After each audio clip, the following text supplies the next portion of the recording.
ቱ ቢ ኦነስት ደብረጽዮንና አብይ አህመድ ተስማምተው በጋራ ቢቆሙ ዳዊት ከበደ እንደለመደው ሁሌ ኪሳራ ማፈስ እንደለመደው ኪሳራውን ይዞ ይሄዳል። ወይ አውራምባ ታይምስ ላይ እኛን ይሳደባል። ዛትሴት በቃ ነው። እንደዚህ አይነት የደነቆረ ፖለቲካ የሚያራምዱ አካላት አሉ። እንደው ስሙ ለመጠራት የሚበቃ ሰው ሆኖ አይደለም። በእውነት ለመናገር እንደዚህ ያለው ሆድ ያሸነፈው ክርስስ እንደ መወያያም ልናደርገው የሚገባ ሰው ሆኖ አይደለም። የሚነሳ መወያያ ድሮም መወያያ አላደረግነው ሰው ወጣም ወረደ ቲፒኤልኤፍ በያዘው መንገድ ያዋጣኛል የሚለውን ነገር ነው ሊከተል የሚችለው። የአማራን ትግል የሚመሩ አካላት የቲፒኤልኤፍን ያነሳውት እንትና ስለጻፈ ከሌ ስለጮኸ ምናምን ስላለ ምናምን ተው አዋጅ አመጣ አወጁ። እንዴት ይሄ ምናምን አይ በቃ ይሄ ነው በቃ የሚያዋጣን። የታደሰ ወረደን ስልጣንማ እንዳትለቅ ታደሰ ወረደ ብለው በየፌስቡክ ምናምን መግለጫ ሲያስወጡት ወረዛ ሂድ ምናምን አሉ።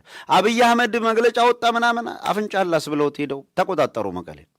አየህ ከተቆጣጠርክ በኋላ ባርጌኒንግ ፓወር ማለት ይህ አይደለ?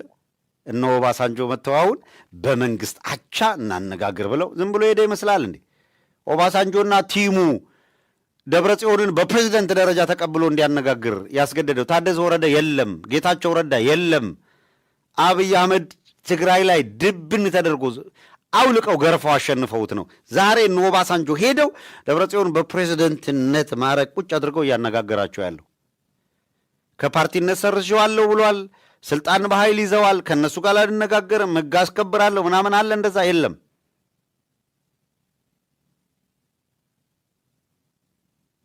አየህ አቅም ፈጥረህ የመምጣት ጉዳይ ነው እንጂ የፌስቡክ ጫጫታ የቲክቶክ ምናምን አይተው ቢሆን እንደዛ አይሉም። አማራ ትግል ላይ ምሱን አቆሙ ነው እያልን ያለን። አቋማችሁን በቲክቶክና በፌስቡክ ጫጫታ መለካት አቁማችሁ ቦልድሊ በያዛችሁት አቋም ነው ይዛችሁ ያስፈጸማችሁ ብሔር ነው። ሰራዊቱ አካባቢ መንገራገጭ ተፈጥሮባቸው ነበር። አርሚዎቹ መካከል አደል ቲፒኤልኤፍ አርሚዎቻቸውን ከላይ እስከታች አደራጅተው ገምግመው መስተካከል ያለበትን መስተካከል አድርገው ኮምጠጥ አድርገው የመሪነት ሚና ይዘው ነው የወጡት። እንደዛ ኮምጨጭ ብለህ አመራር ሰጥተህ መቀጠል ነው።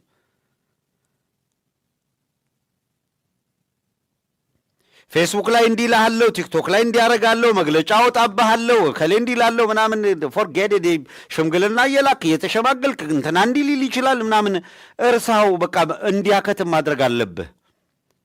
በማህበራዊ ሚዲያ በሚፈጠር ተጽዕኖ አመራር እየሰጠው ቀጥላለሁ የሚለውን ቶ አብይ አህመድ እኮ ጨፍጭፎ አርዶ በጅምላ ቀብሮ በኤክስካቫተር እየዛቀ ቀብሮ ቪዲዮ እያሳየ ማህበራዊ ሚዲያው ጋልቫናይዝ ብሎ ይህን ያክል ድምፅ ሲያሰማ የራስ ጉዳይ ይላል።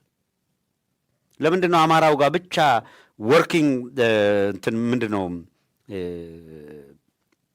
የሚሰራ ነገር ተደርጎ እስካሁን ድረስ እንዲቆጠር የተደረገው?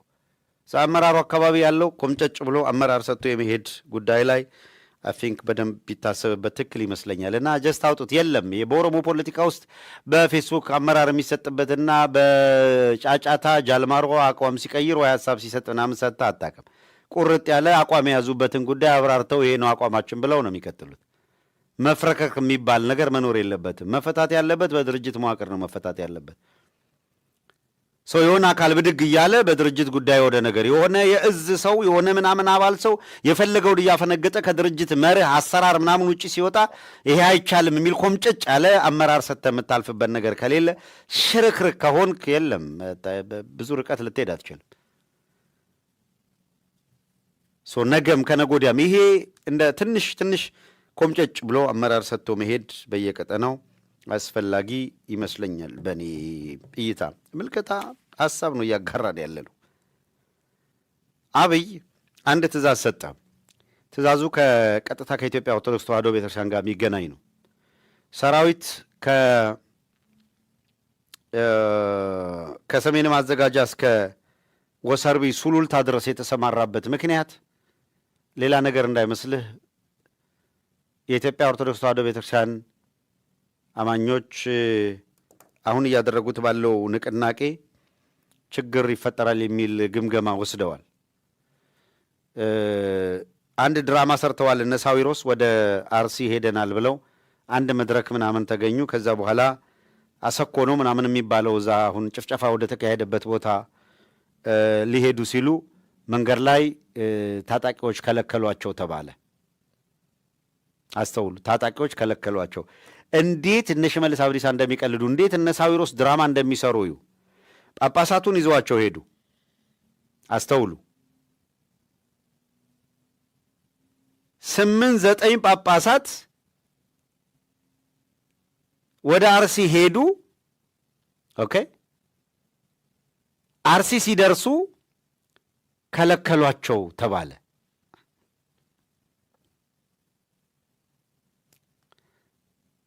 አርሲ ሲደርሱ ከለከሏቸው አሉ።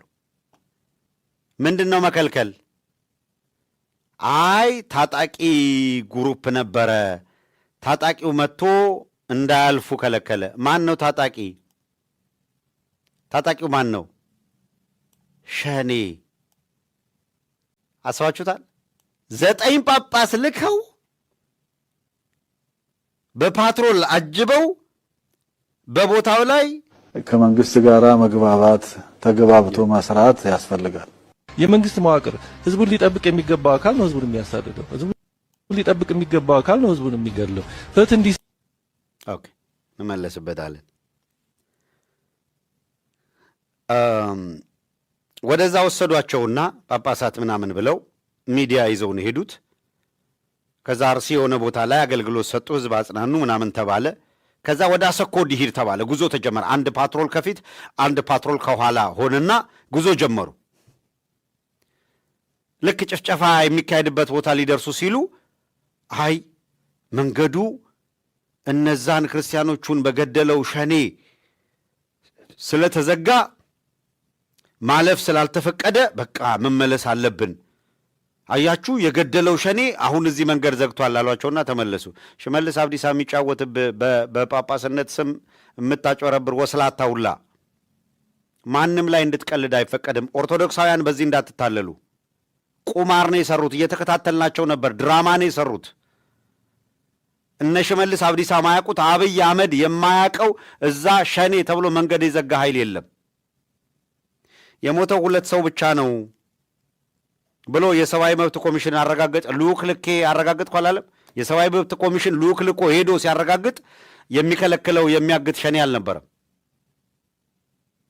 ሸኔ እዛው ካለና የሚሉት ሌላ እነ ሽመልስ የማያውቁት ገዳይ ቡድን እዛው ካለ ማን እየጠበቀው ነው? ህዝቡን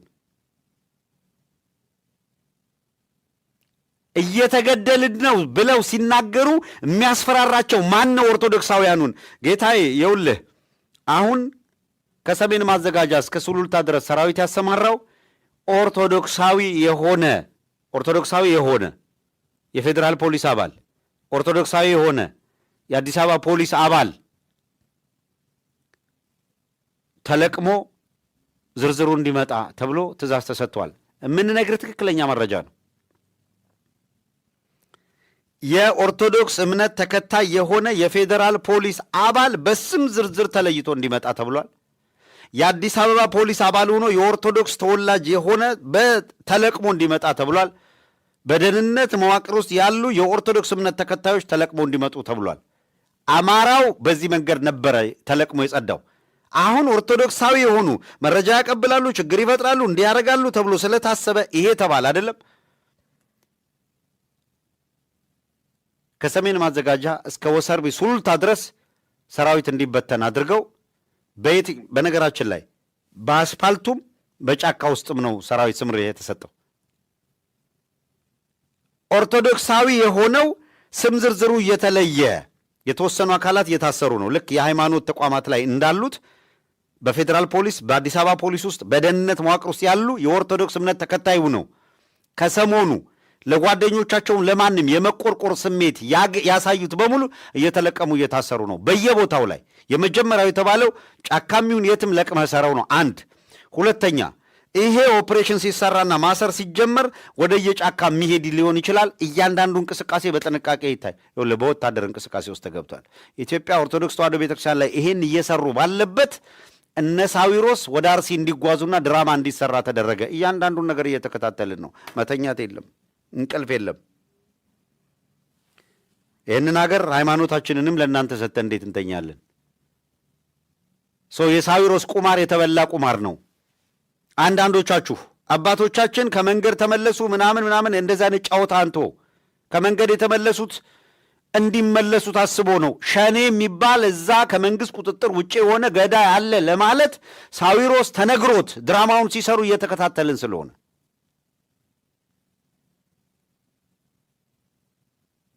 ትላንትና ተገሎ ይሄ ሁላ ተደርጎ ፓትሮል እየሄደ ነው እዛ ጋር መንገድ ዘግቶ የሚቆመው።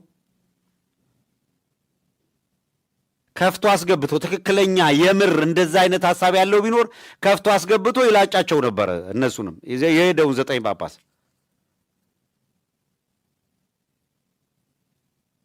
ለዚሁ ዓላማ ለዚሁ ድራማ ነበረ ተመልምለው የሄዱት። ድራማ ነው የሰሩባቸው። ሳታውቁት ድራማ እየተሰራባቸው ያሉ አባቶች እንድታውቁት ነው። እየተከታተልን ነው። ድራማ ነው የተሰራው። እዛ ጋር የሰፈረ ሸኔ የሚባል የለም። ጋቸና ሲርናም በለው ሸኔም በለው እነ ሽመልስ አብዲሳ የሚመሩት ነው። ሐቋን ማዋጥ ያስፈልጋል። ሐቁን ማዋጥ። ይህን እናዳምጥ።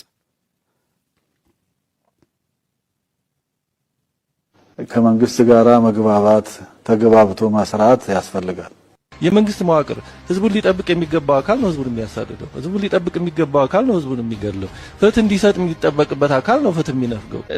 ትንሽ ማሳያዎችን እኔ ላንሳ። አንደኛ የሚደረጉት ጥቃቶች በሚገባ በመንግስት መዋቅር የሚደረጉ ናቸው። በአርሲ፣ በባሌ፣ በጅማ የሚደረጉት ኦርቶዶክሳውያን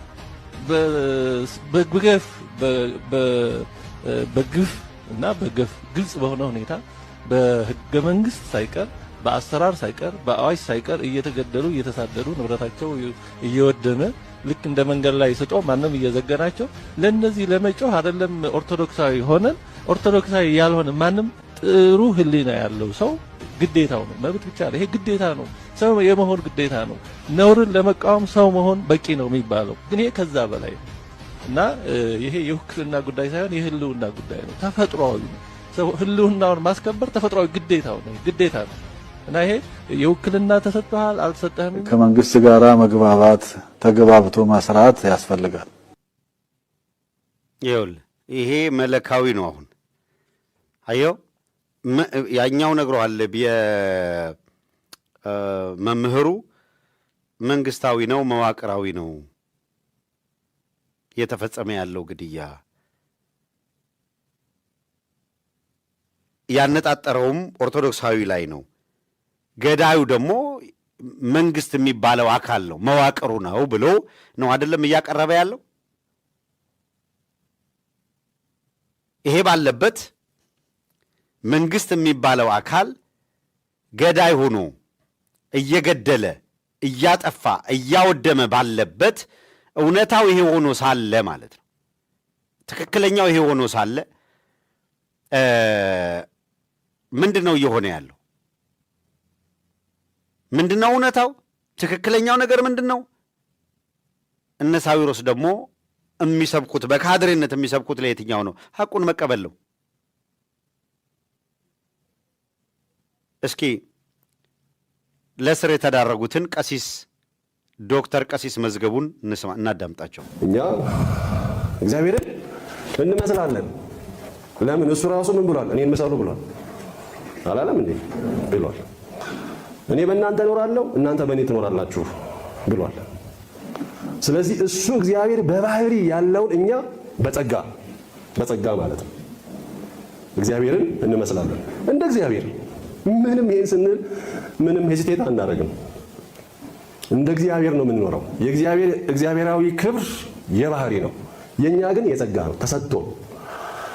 ስለዚህ አስረግጠን ነው የምንናገር። ይሄንን ስለምናስተምር እኛ መንፈሳዊነትን ትልቁ የማንነት መገለጫ አድርገን ነው የምናስተምረው።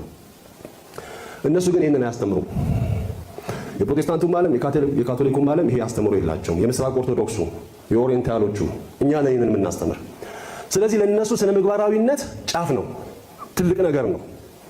ክርስቲያናዊ ስነ ምግባር ብለው አጫፈሩት እንዲመቻቸው። ክርስቲያን ሆነን ስነ ምግባራዊ ከሆንን የጉዟችን መዳረሻ ላይ ደረሰን ብለው ነው ነው እንደዛ አይደለም።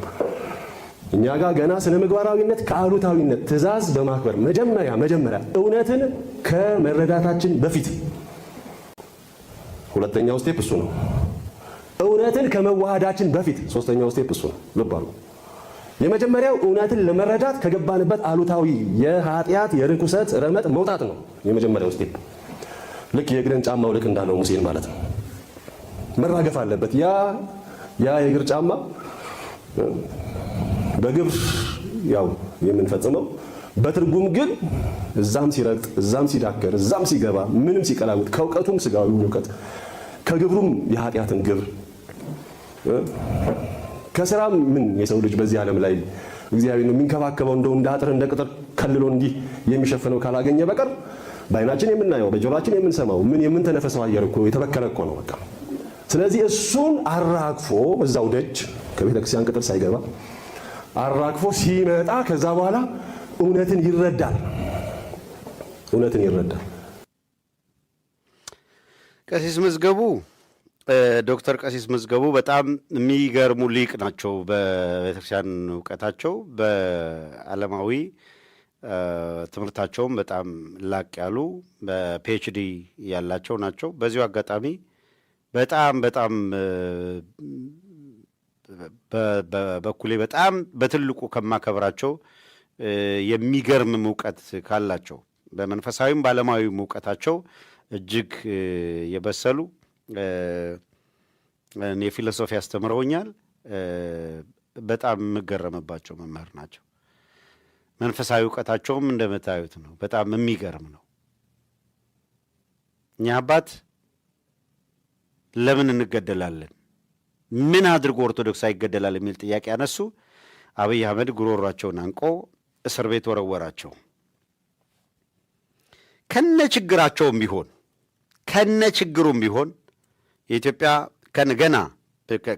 ከነ ጉድለቱም ቢሆን የኢትዮጵያ ኦርቶዶክስ ተዋሕዶ ቤተክርስቲያን የቅድስት ሥላሴ መንፈሳዊ ዩኒቨርሲቲ ቅድስት ሥላሴ ዩኒቨርሲቲ መምህራን የዩኒቨርሲቲው መምህራን በጋራ ሆነው የአቋም መግለጫ አውጥተው የአቋም መግለጫቸውን ይዘው ሄደው ነበረ እና መግለጫቸውን ይዘው ወደ ቅድስት ሥላሴ ከሄዱ በኋላ ወደ መንበረ ፓትርያርክ ከሄዱ በኋላ ለብፁዓን አባቶች ባሉበት በንባብ የቅድስት ሥላሴ ዩኒቨርሲቲ ተማሪዎችን አቋም ይፋ አድርገዋል። እስቲ አቋማቸውን እንስማው። የዩኒቨርሲቲውን መምህራን ጀምሮ ክርስትናን በደስታ የተቀበለች ከሁሉም ማህበረሰብ ጋር በሰላም አብሮ በመኖር የታወቀች ለሀገርና ወገን በትምህርት ዘርፍ ፊደል ቀርጻ ስርዓተ ትምህርት ነድፋ ከፊደል እስከ መጻሕፍት በማስተማር እንደ አንድ የፍትህ ተቋም ሆና ያገለገለች በስነ ምግባር ሀገር ወዳድ ሩህሩህ ሙሉ ሰብዕና ያለው ዜጋ ያፈራች በኪነ ህንጻና በኪነ ጥበብ እስከዛሬ ድረስ ዓለም በአድናቆት የሚጎበኛቸውን ለሀገራችንም በቱሪዝሙ ዘርፍም ከፍተኛ ገቢ የሚያስገኙ አብያተ ክርስቲያናትንና ገዳማትን የስነ ጽሑፍ ጥበብ በቅርሳቅርስና አካባቢ ጥበቃ ረገድም ሺህ ዘመንን ምዕት ዓመታትን ያስቆጠሩ ጥንታውያን ቅርሶችን ያስገኘች በሀገራችን የተፈጥሮ ደን በሚመናመንበት ዘመን የተፈጥሮ ደንን በመንከባከብና በመጠበቅ ረገድ ከፍ ያለ ሚና የተወጣችና የምትወጣ ቤተክርስቲያን ናት። ነገር ግን ባለቤቷ እና ራሷ የሆነው ክርስቶስ እንደተናገረ ነገሮች ሁሉ አልጋ ባልጋ ሳይሆኑ በብዙ መከራ ውስጥ 2000 ዘመናትን አልፋ እዚህ ደርሳለች። በዚህም ዘመን በብዙ መልኩ ከዓለም መከራን የተቀበለች ትገኛለች። ከመከራዎቿ መካከልም ዋናውና አሳሳቢ ሁኔታ ላይ የሚገኘው የምዕመናን በግፍ መገደል፣ መሰደድ፣ ሀብት ንብረታቸው መዘረፍ እና የአብያተ ክርስቲያናትን መውደም ነው። ከአንድ ዓመት በፊትና 2018 ዓመተ ምህረት ብቻ እንኳን በምዕራብ ሐረርጌ ሀገረ ስብከት በአሰቦት ገዳም በአበው መነኮሳት ላይ ግድያ ተፈጽሟል። በምስራቅ ሸዋ ሀገረ ስብከት በዝቋላ ደብረ ከዋክብት አቡነ ገብረ መንፈስ ቅዱስ አንድነት ገዳም መናንያን ከየባታቸው ተወስደው በግፍ ተገድለዋል። አሁን ደግሞ ችግሩ ተባብሶ በምስራቅ አርሲ ሀገረ ስብከት በሽርካ፣ በሆሎንቆ፣ በመርቲ፣ በጉናና በአሰኮ ወረዳዎች በምዕመናንና በካህናት ላይ ተደጋግሞ የተፈጸመውን ግድያ ማንሳት ይቻላል። በዚህ ወር ግንቦት 23 2018 ዓ.ም በአሰኮ ወረዳ በተፈጸመው ጥቃት በርካታ ምዕመናን ተገድለዋል፣ ታግተዋል። በሺ የሚቆጠሩ ምዕመናን መኖሪያ ቤታቸው በእሳት ተቃጥሏል፣ ንብረቶቻቸውም ወድመዋል። ከቀያቸው ተፈናቅለዋል። 101 ዓመት ያስቆጠረው የጠለታ ቅዱስ ገብርኤል ቤተክርስቲያን ተቃጥሏል። የካራ ኩፍተና መድኃኔዓለም ቤተክርስቲያን ተዘርፏል። በዚህ ምክንያት ብፁዕ ቅዱስ ፓትርያርኩና የሀገረ ስብከቱ ሊቀ ጳጳስ የሐዘን መግለጫ ሰጥተዋል። እኛም የቅድስት ሥላሴ ዩኒቨርሲቲ ደቀ መዛሙርት የቤተክርስቲያኑ ልጆች እንደመሆናችን የቤተክርስቲያኒቱ ልጆች እንደመሆናችን ሁላችንም በዚህ እኩይና ጸያፍ ድርጊት የተሰማንን ጥልቅ ሐዘን በብፁዕ አባታችን ፊት እንገልጻለን። በትጋት ልናገለግላት የምንማርላት የቤተክርስቲያናችን ጉዳይ ይመለከተናል በማለት ከዚህ በመቀጠል ለብፁዕ አባታችን ያለንን ጥያቄ እንደሚከተለው እናቀርባለን። ብፁዕ አባታችን ሆይ ይህ በቤተክርስቲያን ላይ ተደጋግሞ የሚፈጸመው ግፍ ምክንያቱ ምንድነው? እስከ መቼስ ይቀጥላል? የሚያስቆመውስ ማን ነው? እኛስ በግፍ እየተገደልን ዝምታችን የሚቀጥለው እስከ መቼ ነው? በቤተክርስቲያን ልጆች ላይ በምዕመናን ላይ በየጊዜው እየተፈጸመ ያለው የስነ ልቦና ጥቃት፣ የአካል ጉዳት፣ ስደትና መከራ፣ ግድያ፣ የሀብት ንብረት መውደም እስካሁን ድረስ ቀጥሏል።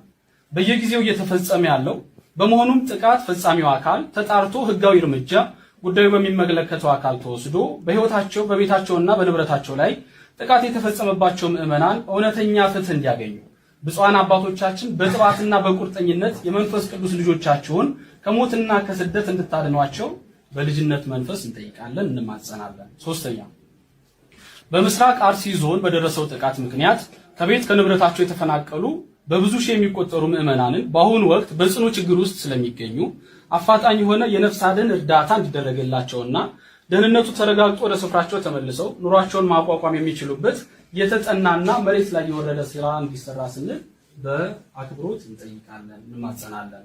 እስካሁን በተፈጸሙ ጥቃቶች ቅዱስ ፓትርያርኩ፣ የቅዱስ ሲኖዶስ ጽሕፈት ቤት፣ የጠቅላይ ቤተ ክህነት ጽሕፈት ቤትና የሀገረ ስብከቱ ጽሕፈት ቤት መግለጫ የሰጡና የተደረጉ እንቅስቃሴዎች ያሉ መሆኑን በመገንዘብ ችግሩን ልባት እንዲያገኝና አንደኛ አስቸኳይ የሆነ የቅዱስ ሲኖዶስ ምልዓተ ጉባኤ ተደርጎ ጉዳዩ በትኩረትና በጥልቀት ተመክሮበት ዘላቂ መፍትሄ ተሰጥተው ተግባራዊ እንዲደረጉ፣ ሁለተኛ በሁሉም አብያተ ክርስቲያናት ዓለም አቀፍ የምህላ የሐዘን ቀን ታውጆ እንዲሰራ ወይም እንዲታወጅ፣ ሶስተኛ ላረፉ ወንድሞቻችንና እህቶቻችን ጸሎተ ፍትሐት እንዲደረግ፣ አራተኛ ጥቃቱ በደረሰበት ስፍራ ብፁዓን አበው ሊቃነ ጳጳሳት መምህራነ ወንጌል የሚገኙበት የማጽናኛና የማጽኛ መርሃ ግብር ወይም ጉባኤ እንዲደረግ፣ ስድስተኛ ምዕመናን ላይ በደረሰው ጥቃት ለማጣራት ወደ ስፍራው የሚሄዱ አካላት የሚያወጡት መረጃና ዘገባ እርስ በርሱ የሚጣረስ በመሆኑ ይህን ድርጊት የሚፈጽመው አካል ከስህተቱ እንዲታረምና ትክክለኛ መረጃ የሚሰጡ አጣሪ አካላት እንዲላኩ፣ የተገኘው እውነተኛ መረጃም ዓለም ሁሉ በሚሰማው መግባቢያ ቋንቋ ለዓለም አብያተ ክርስቲያናትና ለዓለሙ ማህበረሰብ ሰፊ የሆነ የሚዲያ ሽፋን ተሰጥቶበት እንዲዘገብ፣ እስካሁን በብዙ ስፍራ ጥቃቱ መፈጸሙ ስለሚታወቅ ይህ እኩይ ድርጊት ወደፊት በሌሎች ስፍራዎች እንደማይደገም እርግጠኛ መሆን ስለማይቻል ከፍተኛ ስጋት አሳድሮብናል።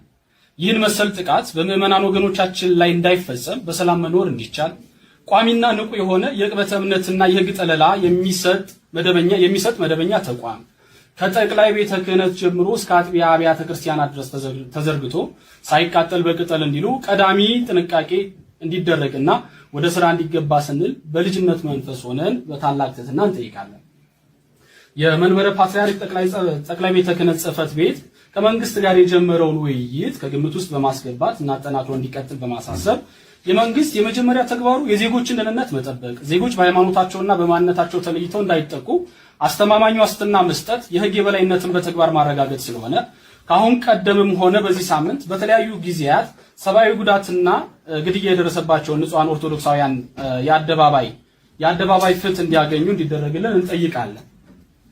በሀገራችን በርካታ የእምነት ተቋማት እንዳሉ ይታወቃል። ከሃይማኖት ተቋማት ተግባር አንዱ ደግሞ ግፍና በደል በሰው ልጆች ላይ እንዳይፈጸም ማስተማር፣ መጸለይ፣ መምከር ነው። ይሁን እንጂ እንዲህ አይነት ጥቃት በማንኛውም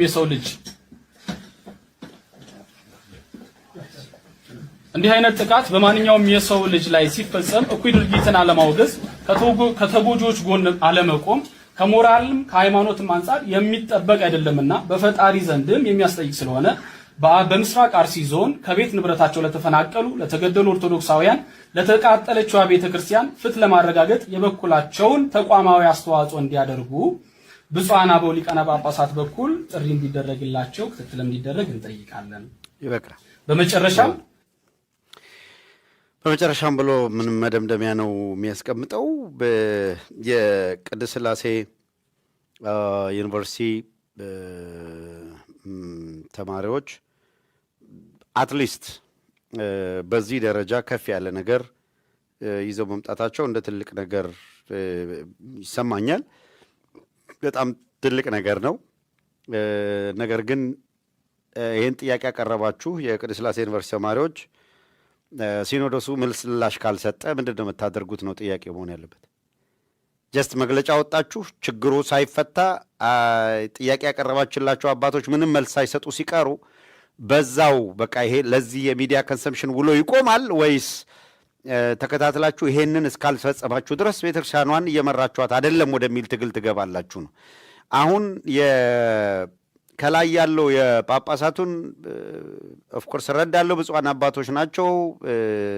ብፁዓን የሆኑ አባቶች ስላሉም ጭምር ማለስማማባቸው አንድ ተራ ዱርዬ የሚሰራውን እንኳን የማይሰሩ ካድሬዎች እንዳሉ ጠፍቶኝ አይደለም። ቅድም ያልነውን እንኳን ሸፍጥ ሲሰሩ ነበረ።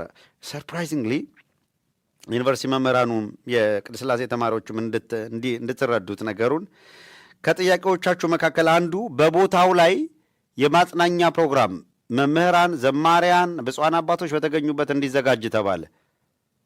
እናንተ ጥያቄውን ባቀረባችሁ ማግስት አግለብልበው ቶሎ ብለው 9 ጳጳሳት ይሄዱ ምናምን ተብሎ ይዘዋቸው ሄዱ። አሁን ቀደም ሲልን እየተናገርኩ እንደነበረው ሸኔ መንገዱን ዘግቶታል ምናምን ተብሎ እንዲመለሱ ተደረገ። ሰው እዛ የመጽናኛ ፕሮግራም ምናምን የምትለውን ነገር ውሃ እንዲበላው አደረጉ ማለት ነው። አንድ በል የአስቸኳይ ሲኖዶስ ስብሰባ ይጠራ ብላችኋል። ምርጥ ጥያቄ ነው። ዘላቂ መፍትሄውም ሲኖዶሱ መክሮ ለሕዝብ ይፋ ማድረግ አለበት ተብሏል። ካልጠሩስ ሰምተዋችሁ የማይፈጽሙት ከሆነስ ምንድን ነው የምታደርጉት? ጉልበት እንደሌለው ሰው ዝም ነው የምትሉት? ትታገላችኋላችሁ ነው ጥያቄው። ብሔራዊ የሐዘን ቀን መታወጅ አለበት፣ ምህላ በየቦታው መታወጅ አለበት ብሏቸዋል። ብፁዓን አባቶች ይህንን ሰምተው ያውጃሉ ወይስ አያችሁ፣ አሁን ቤተ ክህነቱን አዳነች አቤቤና አብይ አህመድ ነው የሚያዙበት ወይስ ፓትርያርኩ ነው የሚያዙበት የሚለውን ታውቁታላችሁ። በዚህ ሰው ቅዱስ ሲኖዶስ እያላችሁ እየጠራችሁ ልትቀጥሉ ነው ወይ? ከዛ በኋላ ለምን ቢያንስ ብሔራዊ የሐዘን ቀን ለማወጅ ቤተ ክርስቲያኗ በራሷ እና በየአብያተ ክርስቲያኑ ምህላ እንዲደረግ ለማዘዝ ፓትርያርኩ በቂ ናቸው።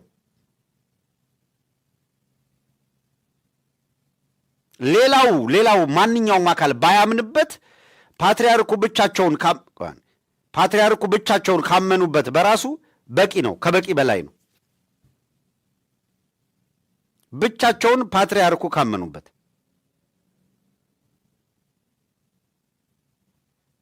ካላደረጉ ምንድን ነው የምታደርጉት? አሁን ነው የሐዘኑ ቀን አይደለም? እያዘነ ያለ ህዝቡ እየተሰቃየ ያለ መከራ መጽናናት ያለበት አሁን ነው። ካላደረጉስ የምህላ ቀኑ ሳይደረግ እንደዚህ አድበስብሰው ካለፉ አዳነች ካልፈለገችው፣ አብይ አህመድ ካልፈለገው፣ ሳዊሮስ ካልፈለገው አይፈጸምም ማለት ነው። ስለዚህ አስቸኳይ ስብሰባ ካልተጠራ፣ ብሔራዊ ሐዘን ተብሎ ምህላ ካልታወጀ ቤተ ክህነቱን መለካውያን እንደሚመሩት አረጋገጣችሁ ማለት አይደለም ወይ? መልሰን እንጠይቃችኋለን። ለሰማዕታቱ ፍትሐት ይደረግ ብላችኋል። ፍትሐት ለማድረግ እንግዲህ እንደምታውቁት የቤተ ክርስቲያኗ ሊቃውንት ለእምነታቸው ሞተው ሳይቀር የቤተ ክርስቲያኗ አባል በማናቸውም በተፈጥሮ የሚሙት በአደጋ የሚሙት ቤተ ክርስቲያኗ ፍትሐት የማድረግ ግዴታ አለባት፣ ታደርጋለች። ለእምነታቸው ለተሰዉት ፍትሐት ለማድረግ አዳነች አቤቤ ትፍቀድ፣ አብይ አህመድ ይፍቀድ፣ ሽመልስ አብዲሳ ይፍቀድ የሚል ጳጳስ ነው እንዳትሉኝ። ዩኒቨርሲቲ መምህራን ቤተ ክርስቲያን ያስተማረቻችሁ ይህን አይደለም። ጥያቄያችሁ ጥሩ ነው፣ ጥያቄያችሁን አቅርባችኋል። ለሰማዕቶቻችን ጸሎት ለማድረግ ቤተ መንግሥት አስፈቅደን ነው ጸሎት የምናደርገው ካሉ አከተመ። ቀኖና እየተከበረ አይደለም፣ ቤተ ክርስቲያን እየተመራች አይደለም፣ መለካውያን የተሰማሩባት ነው። ታግለን ቤተ ክርስቲያናትን ከእንደዚህ ያለ መለካዊ እናጸዳታለን ወደሚል አቋም ከመጣችሁ ጥሩ፣ ካልሆነ ግን ያው ነው እንዘጭ እምቦጭ ይሆናል። ዓለም አቀፍ ሚዲያዎች ተሰብስበው ይፋ መግለጫ መሰጠት አለበት። በጣም አሪፍ፣ ለዓለም በሚገባው ቋንቋ ጥሩ ነው ያላችሁት። ህዝቡ ራሱን መከላከል እንዲችል ከሚመጣበት አደጋ መከላከል እንዲችል ማድረግ አለባቸው። they have to እርስ በራሱ የሚምታታ አንዱ 2 ሰው ነው የሞተው አንዱ 3 ሰው ሆን ብለው እንደዚህ ያዛቡ ነውና ይሄንን ያስተካክሉ። ልክ ናችሁ፣ ግን የሚያዛቡት ሆን ብለው ነው። መረጃ ማጥፋት፣ ማድበስበስ፣ ኮንስፓየር ማድረግ ሆን ብለው በቤተክርስቲያኗ ላይ ጥቃት የሚፈጽሙ አካላት ስለሆኑ። ሌላው ለቅድስት ሥላሴ ዩኒቨርሲቲ ተማሪዎች የማቀርበው ጥያቄ መምህራን፣ እናንተ መምህራኖች ናችሁ። የማቀርበው ጥያቄ አለኝ። ጥያቄ የቅድስት ሥላሴ ዩኒቨርሲቲ ደቀ መዛሙርት ወይም ተማሪዎች ወይም መምህራን የአብይ አገዛዝ ብልጽግና ወንጌል ሰነድ አዘጋጅቶ ቤተ ክርስቲያኗ የልማት ጠንቅናት የዲሞክራሲም ጠንቅናት ማለቷን አልሰማችሁም ወይ? ሰነዱን አላገኛችሁትም ወይ? 1 2 አብይ አህመድ በይፋ ወጥቶ የኢትዮጵያ ኦርቶዶክስ ተዋሕዶ ቤተ ክርስቲያን ክርስትናን የተቀበለችው በመጀመሪያው ክፍለ ዘመን ነው፣ ድህነትን ከመዋጋት ይልቅ ግን ድህነትን ያባባሰች ናት ብሎ በሰነድ የጻፈውን በቃሉ በይፋ ማወጁን አልሰማችሁም ወይ? በርካታ አብይ አህመድ ያሰማራቸው ፓስተሮች ማንም ጠያቄ የሌላቸው በይፋ የሺህ ዘመናት የ3000 ዘመናት የነገስታቱን ስሪ ጣዖት ማምለኪያ ናቸውና እናፈርሳቸዋለን ያሉ ፓስተሮች በነጻነት በሚዘዋወሩባት ሀገር የዩኒቨርሲቲያችሁ ዲን ዶክተር ቀሲስ መዝገቡ ታስረዋል። ምንድን ነው የምትሉት በዚህ ጉዳይ ላይ? የአብይ አህመድ አገዛዝ መንግስታዊ መዋቅራዊ ጥቃት እየፈጸመ ስለመሆኑ መምህራኖች የተናገሩትን አታምኑበትም? ማስረጃውን አልተቀበላችሁትም ወይስ ፈርታችሁ ነው? በቤተ ክርስቲያን ላይ እየደረሰ ያለው መንግስታዊ መዋቅራዊ ጥቃት ነው ብላችሁ አቋም ለመያዝ ፈርታችሁ ነው ወይ? ደቀ መዛሙርት ፈርታችሁ ነው ወይ? የዩኒቨርሲቲው ተማሪዎች መምህራን ፈርታችሁ ነው ወይ? ይህንን ማወቅ ያስፈልጋል። ለምንድን ነው በዚህ ደረጃ መምጣት ያልፈለጋችሁት? ምን ፈራችሁ? መረጃ የለንም እንዳትሉ፣ መረጃው አደባባይ ላይ ያለ ነው። አብይ የተናገረውን በፊት ለፊት ነው። ቤተ ክርስቲያኗን እንደዚህ ብሎ ፈርጇታል። ትምህርቱ ይህን ይላል። ድህነትን ነው የምታስፋፋው፣ ድህነትን ነው የምትሰብከው፣ ድህነት መንግሥተ ሰማያት ያስገባል እያለች ነው የምትሰብከው ይላሉ። እንደዛ ነው እናንተ የምትሰብኩት? ቤተ ክርስቲያኗ የምታስተምረው እንደዛ ነው? ካልሆነ ዩኒቨርሲቲው ይሄ ትክክል አይደለም ለማለት ምንድን ነው የያዘው? ጭራሽ የዩኒቨርሲቲው መምህራን እንደዚህ መምህራን እየተለቀሙ እስር ቤት ሲገቡ እንዴት ዝም ይባላል? ጥያቄ እግረ መንገዴን አንስቼ ማለፍ ነው የምፈልገው። ወደ ቀጣዩ እስኪ እንለፍ። እኔን ችግር የማውቀው እኔ ነኝ። በአሁኑ ጊዜ በሀገራችን በኢትዮጵያ እየተካሄደ ያለው አረመኔነት የአረማዊነት ስራ እንዲቆም ብዙ ጊዜ ሞክሬ አልተሳካም። ምክንያቱም ፈቃድ አልተሰጠም። እናገራለሁ፣ ይመልሱታል፣ እናገራለሁ፣ ይመልሱታል። ይሄው እስካሁን ድረስ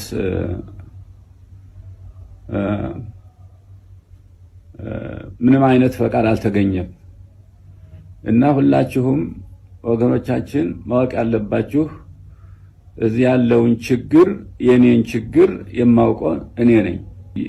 እየተካሄደ ያለው የአረማዊነት ስራ ብዙ ጊዜ ሞክሬያለሁ ለመቃወም፣ ግን ስላልተፈቀደ ወይም ወደ አየር ለመውጣት ስላልተፈቀደ እየታፈነ እየቀረ ነው እስካሁን ድረስ ያለሁት።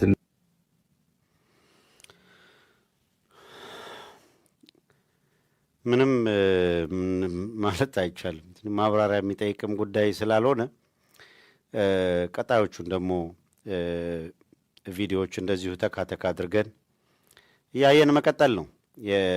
መቼም እያንዳንዱን እውነት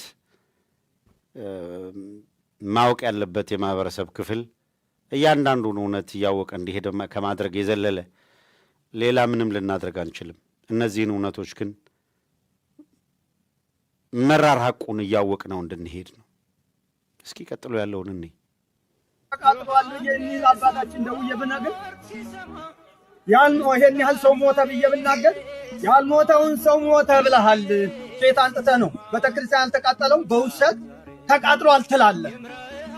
ሴት አንጥተህ ነው እኔ ጋር ስልክ ተደውሎ መጨረሻ ላይ አቶ እንትን ባሻ ግርማ የሚባሉ እንትን ያዛሉ እኛ ጋር አድማ በትኖች እነኛ ሁሉ ነው እንግዲህ የሞተው 2 ሰው ነው የተቃጠለው። ጭራ ቤትም አልተቃጠለ ነው። ይሄ ሁሉ ንብረት ጠፍቶ ወድሞ ተዘርፎ ይሄ ምላሽ እየተሰጠን ስንጨቃጨቅ በስልክ ማክሰኞ ለታ መጨረሻ ላይ ጭንቅላቴን አመመኝ። መጨረሻ የኔን ስልክ ስጣቸው አሉኝ። ይሄ ባሻ ግርማ የሚባል ተመቶ እዛ ነው ያለው። ስጣቸው የኔን ስልክ እዛው ወዲያ አረጋልኝ። ያ ስልክ መደወል ቆመ። ሴት አንጥተህ ነው ይሄን የምታደርገው? ማስፈራሪቸው ብፈራም አልናገርም ብል መሞቴ አይቀርም። ተናግሬም እንዲህ ብሎ ሞተ ማለትም አንድ ስም ነው እና ይሄን ያህል ነው። አልተደመጥንም። ምን እንደሆነ ግራ ገብቶናል። ችግሩ ቢሮ ውስጥ ነው ያለው፣ ጫካ አይደለም፣ ቢሮ ነው ያለው። በመጀመሪያ ተቢሮ ይጥዳስ። በቃ ይሄ ነው። ስላዳመጣችሁኝ አመሰግናለሁ። እሺ አሁን ሳዊሮስን ነው የምትሰሙት? እኚህን ካህን ነው የምትሰሙት? ብርሃኑ አዴሎ የሚባል ነውረኛ ብለናቸዋል አይደለ? የሰብአዊ መብት ኮሚሽን 2 ሰው ነው የሞተው ሲል እንዴት እንደሚያስፈራሯቸው አያችሁ? ማን እንደሚገድል አያችሁ? የዩኒቨርሲቲ መምህራን፣ ጳጳሳት ወዘተረፈ አያችሁ? ማን እንደሚጨፈጨፍ ማን እንደሚገድል። ከገደሉ በኋላ ደግሞ እንዳትተነፍሱ፣ እንዳትናገሩ፣ ድምጻችሁ እንዳትሰማ እየተባለ እንደሚታፈን እየሰማችሁ ነው አይደል? የሁላችሁ መቋጫ የምንሰራለት ከዚህ በላይ ብዙ ባልኩ ደስ ባለኝ። ነገር ግን የተወሰኑ ነገሮች ማንሳት እፈልጋለሁ። የተወሰኑ ነገሮችን አንደኛው በየቀኑ እንመጣበታለን የማይቀር መሆኑ እንደተጠበቀ ሆኖ የአማራ ሕዝብ መከራ፣ የአርሲ ጭፍጨፋ፣ የክርስቲያኖች ጭፍጨፋ ከተጨፈጨፉ በኋላ ደግሞ ምንም ነገር እንዳይናገሩ የሚደርስባቸው ማስፈራሪያ፣ ግፍና በደል መቋጫ የሌለው መሆኑን ሰምታችሁ ገዳዩ ማን እንደሆነ፣ ጨፍጫፊው ማን እንደሆነ፣ አራጁ ማን እንደሆነ እኛ ከምንነግራችሁ በላይ ይሄንን ከሰማችሁ በኋላ ጣሂር መሐመድን አምነህ፣ በለጠ ሞላን አምነህ፣ አገኘው ተሻገርን አምነህ፣ መላኩ አለበልን አምነህ፣ ተመስገን ጥሩነህን አምነህ በውጪ ከነዚህ አካላት ጋር የሚሰሩ በየጎጡ ተወሽቀው የአማራን ትግል መቀመቅ ለመክተት የሚፈልጉ አካላትን እየሰማህ ገደል መግባት ለምትፈልግ መንገዱን ጨርቅ ያርግልህ። እንስማው፣ እንሂድ። ማን ገዳይ እንደሆነ ወንድሞቻችን ከኋላችን አለ። ምንም አይሆን ብለው ወንዶቹ ወንድሞቻችን እየተደፉ የትም ቀሩ። ግን ማንም አላስደፋቸውም። ዛሬም ነገም ወረዳ ነው እንዳለው አለሁ እያለ ከኋላ ግን አንድ ፍሬ ጥይት አይሰጥም፣ ወይንም አቤት የሚሉትን አያዳምጥም፣ አይናገርም።